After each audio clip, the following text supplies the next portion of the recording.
आप सबका स्वागत है क्लास नंबर हम लोग इस क्लास में अध्याय 8 को कवर कर रहे हैं और आपका स्वागत है क्लास नंबर 16 में। तो हमारा जो आज का इसका टॉपिक है उद्धार का अर्थ और परमेश्वर की संतान की अनंत सुरक्षा। जैसे अभी तक हम लोगों ने 7 पॉइंट को कवर किया है, तो 7 पॉइंट की मैं बताता हूँ कि कौन कौन सी।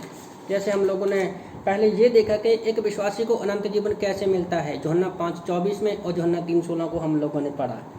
और फिर परमेश्वर जब हमें बचाता है, तो पहला पॉइंट क्या था कि परमेश्वर हमें विश्वास से अनुग्रह के द्वारा मुक्ति का मुफ्त उपहार देता है। दूसरा पॉइंट, जब परमेश्वर हमें बचाता है वह हमारे सभी पापों को माफ़ करता है। तीसरा पॉइंट, जब परमेश्वर हमें बचाता है वह हमें धर्मी घोषित करता है और हमें बताता है कि हम सिद्ध हैं और उसमें हमेशा के लिए संपूर्ण है। चौथा पॉइंट हम लोगों ने देखा, जब परमेश्वर हमें बचाता है वह हमारे लिए पवित्र आत्मा भेजता है जो हमारे दिल में रहता है और हमें खुद के रूप में मोहर लगाता है। पांचवा पॉइंट हम लोगों ने देखा, जब परमेश्वर हमें बचाता है वह हमें आश्वासित करता है कि मसीह की मध्यस्थता हमें सबसे ज़्यादा समय तक बचाएगी। और 6वां पॉइंट हम लोगों ने देखा, जब परमेश्वर हमें बचाता है वह वादा करता है कि कोई भी उसके हाथ से छीन नहीं सकता। यूहन्ना 10:27-29 में हम पढ़ते हैं। और 7वां पॉइंट हम लोगों ने लास्ट कवर किया था कि जब परमेश्वर हमें बचाता है वह आत्मिक रूप से हमें अपने परिवार में गोद में ले लेता है। और उसके सब पॉइंट देखे थे कि हम स्वर्गीय पिता, हमारा स्वर्गीय पिता बन जाता है, हम उसके शहर, जो परमेश्वर का स्वर्गीय शहर है वो हमारा भविष्य का घर बन जाता है, और हमारे नाम जो है अनंत पुस्तक में लिखे गए हैं। 8वां पॉइंट, जब परमेश्वर हमें बचाता है वह हमारे साथ पवित्र वादा करता है कि कोई भी कुछ भी कभी भी हमें उसके प्रेम से अलग नहीं कर सकता। परमेश्वर ने रोमियो की किताब अध्याय 8:39 में पाया गया है कि क्योंकि समावेशी कथनों में एक है कि जिसे आप विश्वासी की अनंत सुरक्षा के विषय में बाइबल में कभी नहीं पढ़ेंगे। प्रेरित पौलुस हमें 10 मजबूत विरोधियों के बारे में बताता है जो कि हमें परमेश्वर के प्रेम से कभी अलग नहीं कर सकते। क्योंकि मैं जानता हूँ, रोमियो 8:38 और 39, क्योंकि मैं निश्चय जानता हूँ कि ना मृत्यु, ना जीवन, ना स्वर्गदूत, ना प्रधानताएं, ना वर्तमान, ना भविष्य, ना सामर्थ, ना ऊंचाई, ना गहराई और ना ही कोई सृष्टि हमें परमेश्वर के प्रेम से जो प्रभु यीशु मसीह में है अलग कर सकेगी। तो रोमियो 8:38 और 39 के 3 जोड़े उन्होंने बनाया है, मृत्यु और जीवन।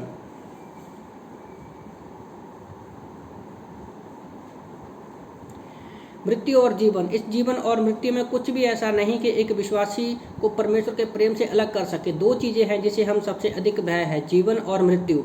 ये हमारा अनंत जीवन के लिए खतरा नहीं है, चाहे हम जीवित हो या मरे, हम परमेश्वर के प्रेम में हैं। दूसरा, वर्तमान और भविष्य की चीज़ें, हमारे वर्तमान अनुभव और आने वाले भविष्य में कुछ भी ऐसा नहीं है जो हमें परमेश्वर के प्रेम से अलग कर सकता है। ऊंचाई या गहराई, यदि हम ब्रह्मांड के सबसे ऊंचे या गहरे बिंदुओं में से बीच में भी यात्रा करने के लिए जाना हो तो हम कभी भी ऐसे किसी स्थान पर नहीं जाएंगे जहां यीशु मसीह का प्रेम से हम लोग अलग हो सके। कोई भी ऐसी जगह नहीं जहां कोई भी हमें कुछ हमारे अनंत उद्धार को दूर ले जा सकता है। इन तीनों जोड़ों का उपयोग करते हुए पौलुस अधिक स्पष्ट और स्पष्ट या साफ नहीं हो सकता था। अनंत जीवन है, जीवन या मृत्यु में कुछ भी नहीं, ना हमारे वर्तमान कोई भी चीज़ नहीं है, कोई भी सीमा नहीं है जो हमें परमेश्वर के प्रेम से अलग कर सके। ना ही स्वर्गदूत, ना ही प्रधानताएं और ना ही शक्तियाँ। ये तिहाई दिव्य और राक्षसी शक्तियों के संदर्भ में शैतान के विषय में यहाँ पर बात हो रही है। पौलुस ने बहुत ही सरल बना दिया कि मसीह के प्रेम में कुछ भी हमें अलग नहीं कर सकता। हालांकि उसमें कुछ विशेष चिंता उल्लेख करने का निर्णय दिया गया है जो उसके पाठकों को शायद ही कभी किया हो। स्वर्गदूत और दुष्ट आत्माएं हमसे अधिक शक्तिशाली हैं। ये सच्चाई है कि स्वर्गदूत और जो दुष्ट आत्माएं हैं वो हमसे शक्तिशाली हैं और वो हमें दिखती नहीं हैं, फिर भी कुछ भी नहीं है जो हमें परमेश्वर के प्रेम से अलग कर सके। स्वर्ग दुष्ट आत्माएं भी शामिल है, शैतान दुष्ट आत्माएं, हमें कोई परमेश्वर से अलग नहीं कर सकता, क्योंकि यूहन्ना 4:4 में लिखा है, हे बालकों तुम परमेश्वर के हो और तुमने उस पर जय पाई है, क्योंकि जो तुम में है वह उसमें से जो संसार में है बड़ा है। हमारे अंदर जो परमेश्वर है वो सबसे बड़ा है। दूसरा, ना कोई अन्य निमित्त चीज़। मुझे आपसे एक प्रश्न पूछना चाहिए, क्या आप एक प्राणी हैं? ठीक है, बेशक आप हैं। अस्तित्व में जीवों में केवल 2 ही वर्ग हैं, सृष्टिकर्ता और सृष्टि। यदि आप परमेश्वर नहीं हैं जो सृष्टि करता है, तो आप उसके जीवों में से हैं, उसकी सृष्टि का एक हिस्सा। इसलिए इस वाक्य में आप शामिल हो, कोई भी हमें उसके प्रेम से अलग नहीं कर सकता। इसमें आप शामिल हैं, इससे वह सब कुछ शामिल है जो हम विश्वासियों के रूप में कर सकते हैं, सोच सकते हैं या कर सकते हैं। दूसरा ग्रंथियों अध्याय 5:17 में प्रभु का वचन कहता है, सो यदि कोई मसीह में है तो वह नई सृष्टि है और पुरानी बातें बीत गई हैं। यदि आप मसीह में हैं तो आप नई स्थिति और यीशु मसीह में संबंधित, वह आपसे संबंधित है। यदि आप मसीह में हैं तो आप अपने उद्धार को केवल एकमात्र तरीके से खो सकते हैं कि मसीह अपने पिता के साथ अपना संबंध खो दे। बिल्कुल असंभव है। उद्धार खोने का एक ही तरीका है, अगर यीशु मसीह अपने पिता से अलग हो जाए, और कोई कारण ही नहीं है कि यीशु मसीह अपने पिता से अलग हो, और ऐसा असंभव नहीं हो सकता। यूहन्ना 30 में हमारी अनंत सुरक्षा किसी स्थान में नहीं है, ये एक व्यक्ति में है, उसका नाम यीशु है। एक स्थान को खोया जा सकता है पर हम किसी स्थान में नहीं, यीशु मसीह में हमारा अनंत जीवन है। आप मसीह में हैं, इसलिए सदा के लिए हम लोग सुरक्षित हैं, क्योंकि मसीह पिता के साथ जुड़ा हुआ है। मैंने अपने 8 महत्वपूर्ण कारणों को सूचीबद्ध किया है कि बाइबल कहती है कि सच्चा नया जन्म होने वाला विश्वासी कभी भी अपना उद्धार नहीं खो सकता, वह सदा के लिए सुरक्षित है। कई कारणों से अनंत सुरक्षा का सिद्धांत आपके मसीही जीवन में बिल्कुल मूलभूत है। ओके, सब पहला पॉइंट है सबसे पहले विश्वासी के लिए आत्मिक स्वास्थ्य। क्या आप एक परिवार में एक छोटे से बच्चे की कल्पना कर सकते हैं जो एक दिन में दूसरे तक नहीं जानता कि उस परिवार का है कि नहीं? शायद एक दिन शरारती और अज्ञानताकारी और विरोधी था, और इसलिए जब परिवार का सदस्य नहीं है, कई हफ्तों के बाद वह पश्चाताप करता है। फिर वह ठीक होकर अपनी माँ और पिता और भाई और बहन को फिर से देखता है। फिर कुछ समय के बाद परिवार से बाहर निकलता है, ये मेरा पिता नहीं, ये मेरी माँ नहीं, ये मेरे भाई नहीं, ये मेरी बहन नहीं, ये मेरा घर नहीं। आप कल्पना कर सकते हैं कि अगर हर हफ्ते ऐसा चलता है तो उस बच्चे की भावनिक स्थिति क्या होगी। मैं ऐसे मसीहियों को जानता हूँ जो भावनिक निराशा में हैं, उनके पास आश्वासन नहीं है कि वे परमेश्वर की संतान है। इस तरह के कारण परमेश्वर के उद्धार में अपनी अनंत सुरक्षा के बारे में नहीं सिखाया गया है। वे हमेशा परमेश्वर के साथ अपने रिश्ते के बारे में असुरक्षित रहते हैं। ये मानते हैं कि यदि वे पाप करें या आज्ञा ना माने तो वे अपना उद्धार खो देंगे। हालांकि ऐसा बाइबल नहीं सिखाती। ये एक प्रभु जो अनंत जीवन के बारे में परमेश्वर के प्रेम को अच्छे से नहीं जानता है, उस एक व्यक्ति की स्थिति के बारे में बताया गया है। लेकिन फिर क्या अगर परमेश्वर की संतान पाप में जीने का विकल्प चुनती है? अगर एक विश्वासी पाप में जीने का विकल्प चुनती है तो क्या होता है?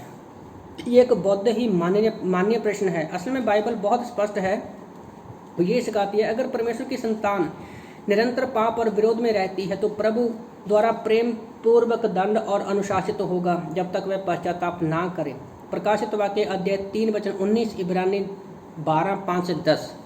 पर अगर विश्वासी व्यक्ति पाप में जीता है तो परमेश्वर प्रेम के द्वारा, गुस्से से नहीं, प्रेम के द्वारा उसको अनुशासित करेगा। मैं जिन से प्रीति रखता हूँ उन सबको उलाहना और ताड़ना देता हूँ, इसलिए सरगर्म हो और मन फिराएं। तब तक परमेश्वर हमारी प्रेम से ताड़ना करेगा जब तक वो सुधर ना जाए, अपने पापों का पश्चाताप ना करे। जैसे हम छोटे बच्चों को सिखाते हैं, हम ताड़ना करते हैं, सज़ा नहीं देते। याद रखिए, सज़ा देने में और ताड़ना करने में बहुत फ़र्क है। हमारी ताड़ना, हम छोटे बच्चों को इसलिए डांटते हैं कि वो आगे बढ़े, तो वो ताड़ना है, सज़ा नहीं है। पर कुछ लोग ताड़ना को सज़ा बनाकर पेश करते हैं और परमेश्वर के प्रेम से वो दूर हो जाते हैं।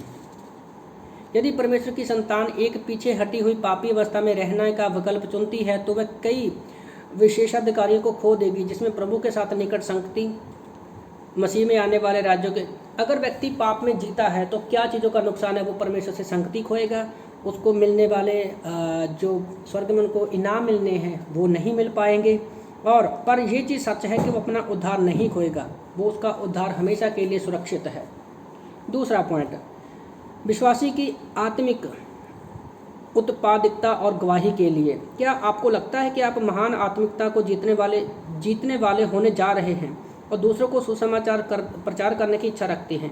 जब आप खुद नहीं जानते कि आप बच गए हैं और स्वर्ग की सीमा में हैं, इसकी बहुत संभावना नहीं है कि मैं इस कहानी को पढ़ता हूँ, इस सच्चाई को दर्शाता हूँ। 1930 में एक कहानी पास्टर यहाँ पर बता रहे हैं, सैन फ्रांसिस्को में उन्होंने महान नदी खाड़ी के फैले गोल्डन गेट ब्रिज का निर्माण किया। उस पुल पर काम करना एक खतरनाक विश्वासघाती बात थी, क्योंकि सैन फ्रांसिस्को की खाड़ी के बर्फीले जल के सैकड़ों फीट ऊपर उठने लगी। मजदूर अपने जीवन के लिए डरते थे, उनमें से कुछ गिर गए, डूब गए। 23 लोगों ने दुर्घटना में अपनी जान दी। कंपनी के प्रबंधक ने कहा, इसके बारे में हमें कुछ करना चाहिए। उन्होंने श्रमिकों से नीचे एक सुरक्षा जाल का निर्माण किया। उनके गेट का निर्माण करने में $100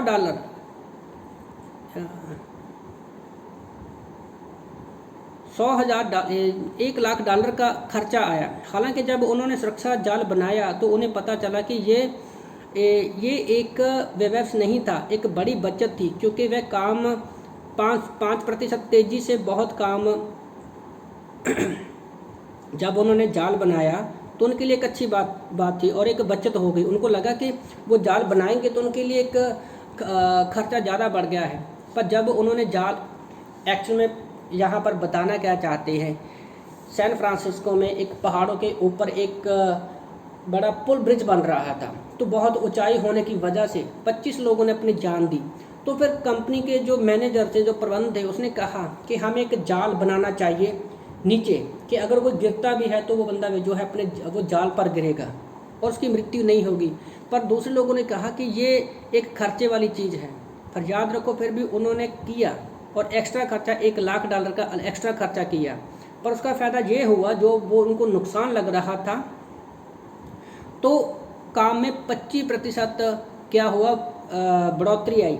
उसमें सिर्फ उसके बाद नेट से केवल 10 लोग ही गिरे। पहले 25 लोग मरे, पर उस नेट की वजह से सिर्फ 10 लोग ही गिरे। हालांकि उनके जीवन बच गए। नेट से गिरे, वो नेट पर गिरे, नीचे नहीं गिरे, 10 लोग ही गिरे, पर उनकी जीवन बच गई। लोग तेजी स्वतंत्र होकर अधिक उत्पादकता के साथ काम पर गए, क्योंकि तो लोग अब बेफिक्र होकर काम अच्छे से करने लगे। तो उसी तरह से कहता है पास्टर काल कहते हैं, मैं खुद को सुरक्षित रखने की कोशिश करने के बारे में निश्चिंत नहीं हूँ। मुझे पता है कि मैं बचाया गया हूँ, मैं परमेश्वर के अनुग्रह में बचाया गया हूँ, इसलिए मैं आभारी सेवा के साथ निर्माण कर सकता हूँ। इसलिए मैं साहसपूर्वक परमेश्वर की गवाही देता हूँ। मैं सुसमाचार सुनाने के लिए जाता हूँ। मुझे पता है कि मैं अब नीचे नहीं गिरूंगा। जैसे कंपनी के ब्रिज बनाने वाले लोगों को पता है कि क्या है, नेट लगा हुआ, हम लोग मरेंगे नहीं, जीवित है, ठीक है, नेट पे गिरेंगे पर मरेंगे नहीं, तो वो बिंदास काम करते हैं। उसी तरह से हमें, मुझे पता है मैं सुसमाचार सुनाने जा रहा हूँ, मैं बचूंगा, बचाया गया हूँ, मुझे कुछ नहीं होगा, तो हम इस बात की गवाही साहसपूर्वक देते हैं। हालेलुया, मैं बचाया गया हूँ, स्वर्ग के जन्म और स्वर्ग के स्वागत। ये चीज़ हमें मजबूत करती है परमेश्वर की गवाही देने में। प्रश्न, क्या ये शिक्षा कि हम अनंत काल के लिए सुरक्षित हैं आधार्मिकता को बढ़ावा नहीं देती? हम अनंत काल के लिए सुरक्षित हैं, ये बुरे कामों के लिए हम ये नहीं सिखाती, वही बढ़ावा नहीं देती। मेरे दोस्त, ये कोई शिक्षा नहीं है, चाहे कितना भी सही हो। परमेश्वर को सभी दुष्ट बच्चों को वापस लाएगा, जब परमेश्वर सभी बच्चों को निर्दोष होने को बताएगा। राव पुत्र अफसोसजनक है, लेकिन दुर्भाग्यपूर्ण वास्तविकता है। हालांकि सुरक्षा सामान्य रूप से अधिक स्थिरता और अधिक उत्पादकता ले जाती है। वह जानती है कि वह भरोसेमंद है, वह उससे शादी करने के लिए अपना वचन पूरा करेगा।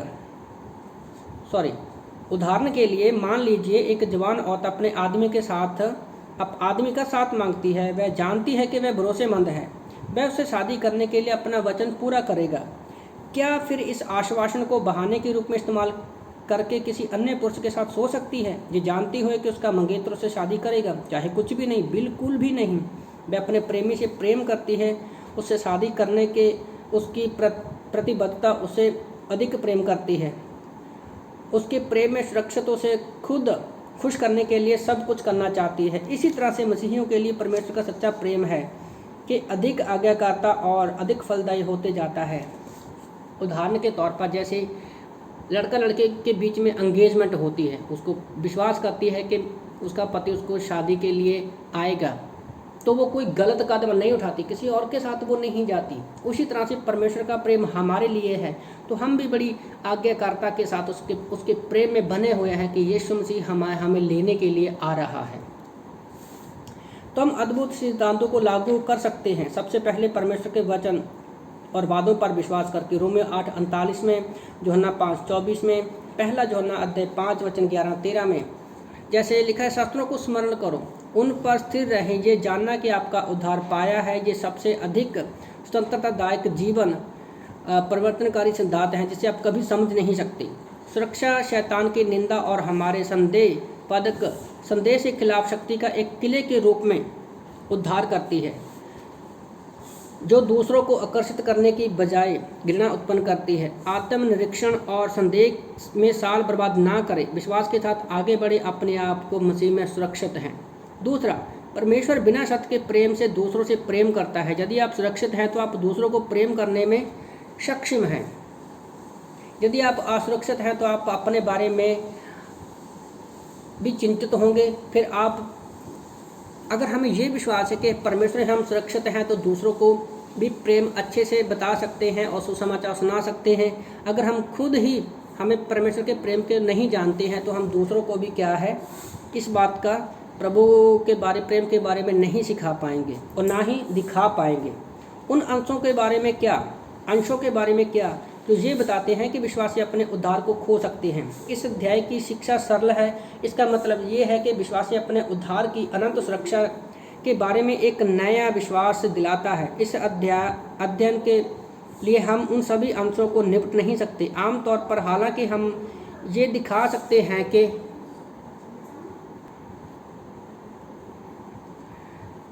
तो उन अंशों में कोई भी ये नहीं सिखाता कि हम तत्काल संदर्भ और पूरे नए नियम का संदर्भ मानते हैं, या यदि विश्वास की समानता का सिद्धांत माना गया है कि हमारा उद्धार खो सकते हैं। तो अब तक जितना भी हम लोगों ने पढ़ा है उसमें कहीं पर भी हमें ये नहीं लगता कि हम अपना उद्धार खो सकते हैं। विश्वास की समानता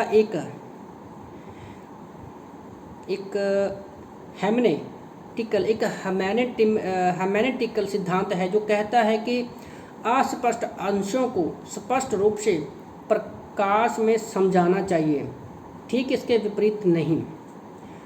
ये मेरा दृढ़ विश्वास है कि जो लोग मानते हैं कि हम अपना उद्धार खो सकते हैं, वह इस सिद्धांत का उल्लंघन करते हैं। वह दो तरीकों से इस सिद्धांत का उल्लंघन करते हैं। मैं बाइबल को बहुत ही स्पष्ट भागों की बजाय कुछ मुश्किलों या अस्पष्ट वचनों पर अपनी समझ को आधार करते हैं। वह बाइबल की अस्पष्ट या अधिक कठिन परिच्छेदों के उनके दोषपूर्ण विचारों की समझ पर निर्भर होते हैं और प्रतिषेधों के सही व्याख्या में गड़बड़ करते हैं। तो जो लोग कहते हैं कि हम अपना उद्धार खो सकते हैं, तो वो कुछ वचनों को लेकर ही अपनी समझ का सहारा लेते हैं, जहाँ वो वचनों के साथ एक हेर फेर करते हैं, उसकी सही व्याख्या नहीं करते, वो गड़बड़ी करते हैं। दुर्भाग्यपूर्ण परिस्थितियों का वर्गीकरण समस्या का अंश जो विश्वासियों को सिखाने के लिए प्रयोग किया जाता था कि वे अपने उद्धार को खो सकते हैं, या ये सिखाते थे कि वास्तव में कभी नहीं बचाए गए, ये ऐसा नहीं करेंगे। वास्तव में इन श्रेणियों में से जो एक अधिक श्रेणियों में आते हैं, वे अनंत उद्धार के मुद्दे से नहीं निपटते। आश्वासन मसीह का न्याय का सिंहासन के साथ व्यवहार करने वाले अंश और ये हानि या उद्धार की कमी की बजाय मसीह के मानने वाले राज्य में प्रतिफलों के संभवत नुकसान खिलाफ विश्वासियों को चेतावनी देते हैं। उदाहरण के लिए पहला कुरिन्थियों अध्याय 3 12 से 15, पहला कुरिन्थियों 9 25 से 27, प्रकाशित वाक्य 2 26 28 आदि। दूसरा अंश जो परमेश्वर के अनुशासन की गंभीरता के विरुद्ध इस जीवन में चेतावनी देते हैं। जब विश्वासियों ने उसके अनुग्रह का जवाब देने से इनकार कर दिया, उदाहरण के लिए पहला कुरिन्थियों अध्याय 3 वचन 16 17, इब्रानी की किताब अध्याय 6 वचन 1 से 6, इब्रानियों की किताब अध्याय 10 वचन 23 31। अंश ये दुर्भाग्यपूर्ण परिस्थिति का वर्गीकरण किया गया है। आप इन वचनों को पढ़िएगा जरूर। तीसरा अंश जो हमें परमेश्वर के बच्चे ऐसे स्वभाव के रूप में दिखाते हैं जो हमें परमेश्वर के बच्चों के रूप में इसमें ऐसे अंश शामिल हैं जो अविश्वासी की प्रकृति और स्थिति के ईश्वरीय रूप से जीवित रहने का उन लोगों की तरह प्रेरणा के रूप में दर्शाते हैं कि हम मसीही स्थान में बनाए गए हैं।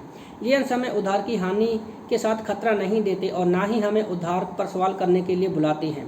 वह हमें उन लोगों की तरह रहने के लिए चुनौती देते हैं जो हम मसीह में हैं। उदाहरण के लिए अफिसियों की किताब अध्याय 1 वचन 12, यूहन्ना की किताब अध्याय 2 वचन 3 से 6 में, पहला यूहन्ना अध्याय 2 वचन 15 से 17 आदि। इस विषय पर संपूर्ण और व्यापक अध्ययन के लिए मैं कुछ अतिरिक्त सामग्री की सलाह देता हूं जो अपने संदर्भ में व्याख्या के साथ